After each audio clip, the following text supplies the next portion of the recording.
Toni, sikiliza.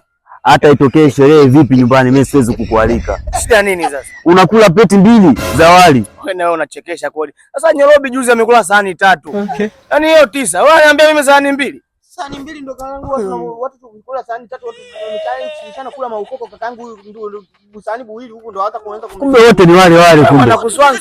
Wana vipi? Mwanaume anakoa anakula kakaangu. Wewe mwanaume unakula wewe. Ni nani wewe? Yaani mimi nialike watu ambao kumbe watu nimekaa nao wote watu kula. Sio kula, huo ni uchoyo, ubadhirifu.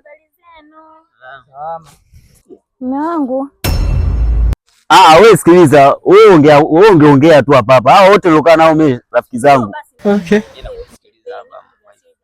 Hawa mimi kufa na kuzikana, yaani hawa wanaiki. Utachokiambia chochote yani wanahifadhi. Sawa, najua mume wangu, najua. Nakuomba mara moja, hichi ni kitu cha siri. Hapana, hamna cha siri. Nakuita pembeni kama mkeo. Njoo tuongee, kitu ni cha siri sana. Shemeji njoo uzuri. Wewe hebu njoo hapa, ndio njoo hapa. Hebu ongea. Wewe sio nafikiri nakwambia uzungumze. Wewe mbona unadharau? Wewe umemoa wapi Kibaha au umemoa wapi? Ahoi hapa. Naruhusu niongee. Ongea. Bado tu anajiguma. Ongea.